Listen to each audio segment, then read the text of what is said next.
Thank you, thank you. It's great to be here. I'm glad I didn't wear the same shirt. It's not the same shirt. My wife says I always wear the same shirt. I'm going to jump right into it because I know we're running behind, and I got about a 15-minute talk, and I'm down to 3 or 6. But why so many white sharks? And I think many of you have seen me talk about this. You just saw me now talk about this issue. And I want to put it, and we just saw that there are shifts in various species in the distribution of these animals as our waters warm. I don't believe that's currently happening with white sharks. I'm going to tell you why. And I'm going to try to put it in the perspective of what we know about this species and give you a little history behind it, okay? And so we're gonna start in 1979 when I first came on the scene and what we knew at that time. And there was really a landmark study done in 1979 by a researcher from Woods Hole Oceanographic Institution by the name of Dr. Frank Carey. And Frank Carey was building acoustic tags in his lab, and he got wind of a white shark feeding on a dead whale off in Montauk, Long Island. And so he went out there and placed one of these acoustic tags on a white shark south of Long Island. This is actually a picture of him doing that way back in those days. He subsequently published a paper with his colleagues in 1982 where he documented the first movements of this animal anywhere in the world. That no one had ever done this before.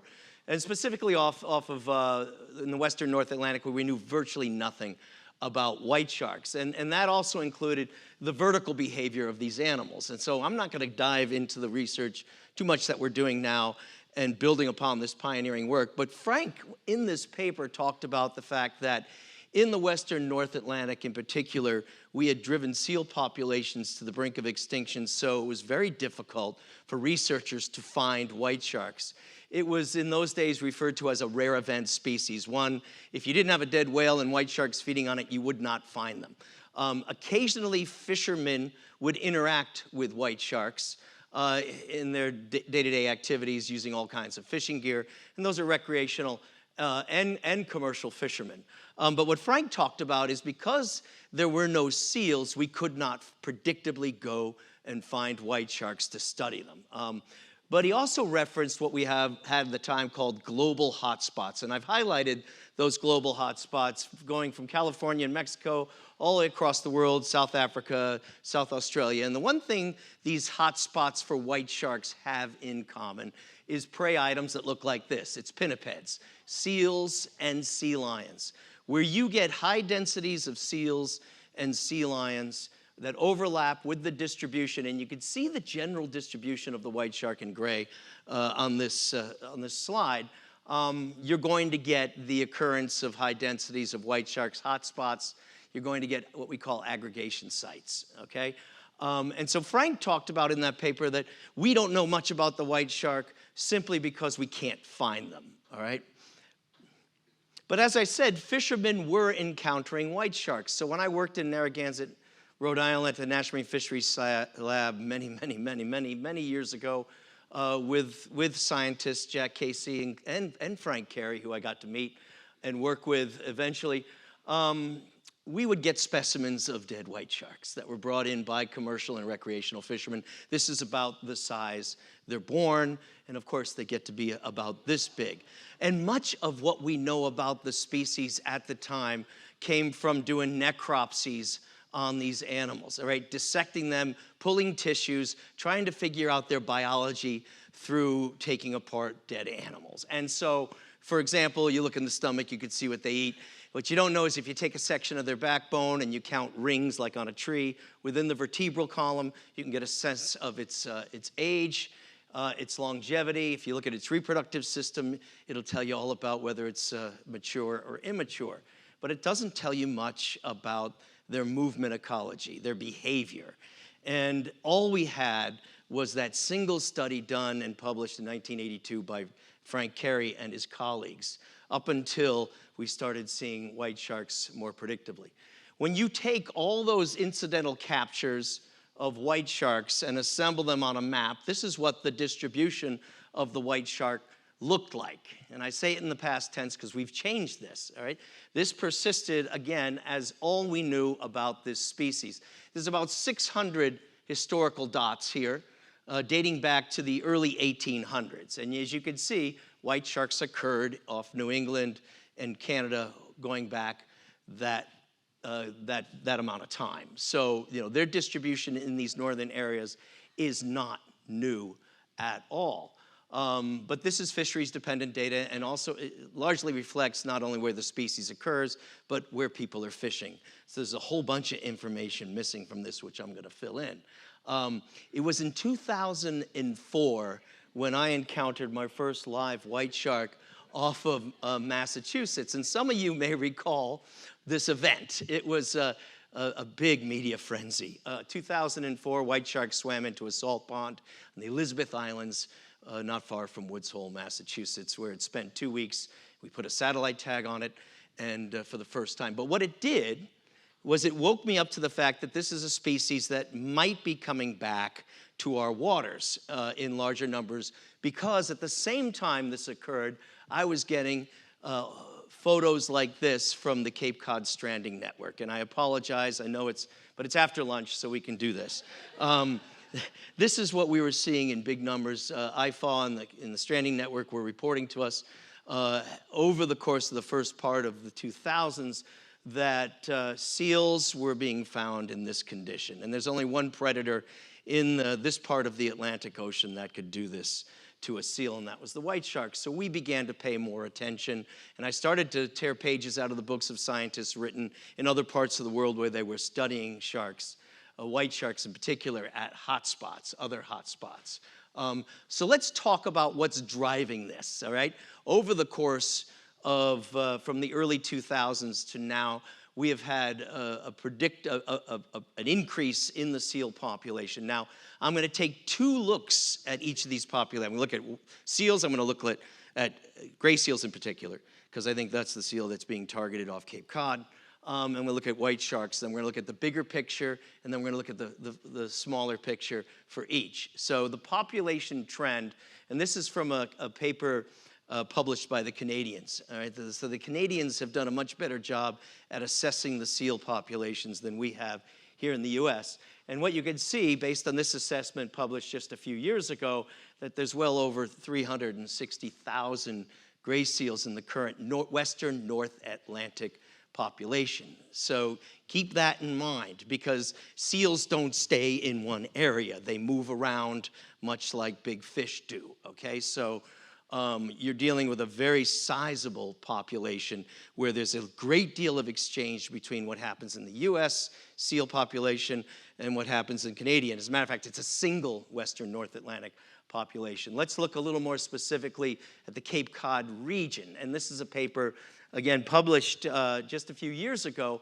but they estimated somewhere around 23,000 plus seals in our region. And this is just based on counting seals at haul-out sites. So this doesn't necessarily include all the areas where seals occur around Cape Cod, and they don't include the seals that were in the water at the time.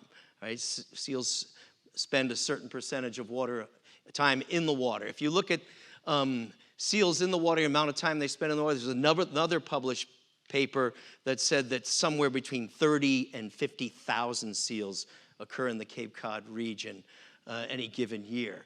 Another paper looked at production of pups. And this is off of Muskeget Island between Nantucket and the Vineyard. Monomoy Island also has an index of pup production. You can see the dramatic increase in the number of pups being born over this time period. So we have a very strong increasing trend in the seal population, at the population level and at the local level. And again, most of our seals here in the US came from Canadian remnant populations, and there's a lot of exchange. I don't think I'm telling you anything different that you didn't already know. If you spend any time on or around the water on Cape Cod, you are seeing more seals than you did when you were a kid, okay? And so that is now bearing out in the data sets that we're looking at. And these are the kinds of densities that will attract a predator, will cause a predator. So I always say, a cafe that looks this good is going to draw the men in the gray suits, okay?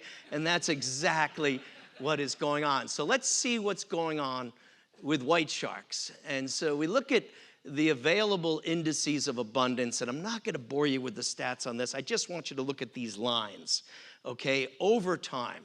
And these are various indices we've developed through research cruises and sightings data sets. And what you see from 1960 until 1990 is a dramatic decline based on these indices in white sharks, okay? But now you're seeing, since 97, a bump up. So what we think, based on this paper we published in 14, is the white shark population as a whole, and that goes from the Gulf of Mexico all the way to Canada, that population as a whole is increasing, okay? It's rebounding from high levels of overexploitation, largely associated with bycatch in expansion of commercial fisheries targeting sharks, tunas, swordfish. And so we think that the prohibition on retention put in place by the US government, followed by the states in 1997, is having an impact and bringing the population as a whole. All right, now let's look a little more locally. This is a paper we published just last year where we estimate from 2015 to 2018, 800 white sharks visited the area between Provincetown and Monomoy Island, okay? Now, I see a few of you getting nervous out there. They're not here at the same time, all right? They're not all here at the same time. But if you look at those monthly estimates over the course of those years, there is on the order of, dozens to hundreds of animals here any given month, all right? So we are seeing an increasing trend in the number of white sharks that are visiting us locally, all right? So you've got seals drawing these sharks close to shore. In this one photo by Wayne Davis, you could see 4 white sharks while we were on the water that day, just in the range of his lens here. The greatest number of sharks we've encountered in a single day on the water, which goes from roughly 9 a.m. to 4 p.m., is, I believe, 28 white sharks in a single day, and that's not traveling all the way to Provincetown. Okay, so we have these animals here. Now, our tagging technique, I'll talk a little about what we're doing as we learn about these animals. And the kinds of data sets we're generating so that we can project, what might happen with a shift in temperature, all right? And so I love to show this video by Carlos Guanaf, the Malibu artist, who filmed us tagging white sharks off of Cape Cod with his drone. And we use the least invasive possible technique to do this. And that's because we don't want to modify the behavior of the animal we're studying, and we don't want to modify its behavior so close to swimming beaches. And so as a result of this work, a lot of people ask us, where do you see white sharks? Okay, you need to know that this reflects where we work, okay, which is primarily along the outer Cape, and you're probably going to say, where don't you see white sharks along the outer Cape? Any given day, white sharks are off this area. We have also done some work in Cape Cod Bay, but we focused primarily on Billingsgate Shoal and Brewster Flats, and it's only a couple days of work. But this is a biased data set. I'm going to show you an unbiased data set that we can generate with our information. So remember our 1985 little green dots, which was a biased data set because it's fisheries related. This is what we've been able to generate from our data set over the last decade or so. We've gone from 610 data points up to well over 1 million using our various technologies. And you can see that the biased data set showing a coastal-oriented species was not necessarily correct. This is an animal that displays use of oceanic habitat. As I wrap this up, I want to give you a sense of how we can tease out data as it relates to climate change. I think that it's the presence of these seals and a growth of both populations that is drawing these animals in greater numbers closer to shore, right? If the population, the general population of white sharks was declining, we wouldn't see such growth close to shore. We're just recruiting new animals to the area. A lot of people, I tend to use the analogy of, white sharks traverse, basically they move latitudinally like many species of fish, all right? They migrate south and offshore, as well as they move north in the summer, migrate south in the winter. So as they're migrating south, I think of Cape Cod as their first, perhaps worst, Burger King, all right? So they're moving through, they're targeting seals. They want seals as they get large enough to target seals. They're moving up into the Gulf of Maine to target seals. Some of these sharks, as they encounter, they pick up the scent trail of seals from Cape Cod. They'll stop by. Some of them will just keep going because they're not successful at feeding. Others will get good at it and rent a room in Orleans. And so for the summer. So I hope I can click, I don't know if I can click on this to make that work, but I want to click on the graphic to the right, because that's a video. What you're going to see is our acoustic receivers, which pick up the sounds of our tagged sharks. As they migrate into this area, each one of those is going to light up. These are actual data from a few years ago as we march through the summer. All right, we're into June right now. Sharks are starting to show up, and what you're going to see is it's primarily the outer Cape these animals are targeting because that's where the greatest densities of seals are. But you will see some sharks that will move away.